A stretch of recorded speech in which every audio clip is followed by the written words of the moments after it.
حضرت علی رضی اللہ عنہ کی شان میں گستاخی مقدمہ درج ہونے کے بعد متنازع سوامی دھیریندر شاستری نے مانگی معافی۔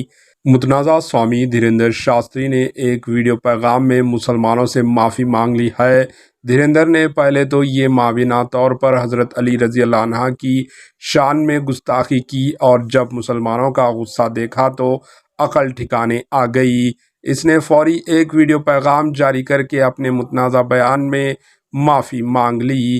دھیریندر کے معافی مانگنے کے بعد میں معاملہ شدید اختیار کرتا جا رہا ہے۔ مسلمانوں نے اس کی گرفتاری کے مطالبے پر بضد ہیں۔ متنازع سوامی کے خلاف لکھنؤ میں کیس درج کر دیا گیا۔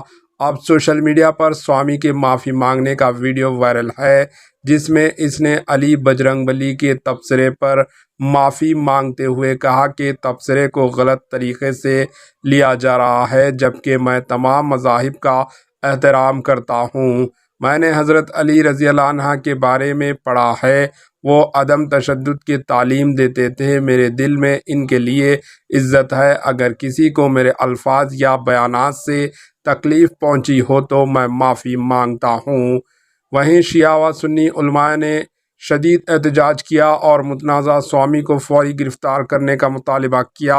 مسلمانوں کے غم و غصے کو دیکھتے ہوئے دھیریندر شاستری نے لکھنؤ اور غازی آباد میں ہونے والے پروگرامز کو منسوخ کر دیا۔ Bureau report AHN news.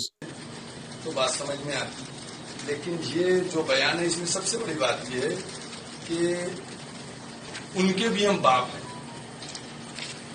یہ کسی دھرم کی، کسی کی آستھا ہو پورے، اور میں حضرت علی کی جو بات کر رہا ہوں تو حضرت علی کی آستھا جو ہے وہ ہندوستان کو چھوڑ دی، کیونکہ ورلڈ میں ان کے جتنے بھی ہیں، چاہے کسی بھی کمیونٹی کے، ہر ایک ان کی AHN نیوز کو لائک کریں، شیئر کریں اور سبسکرائب کرنا نہ بھولیں۔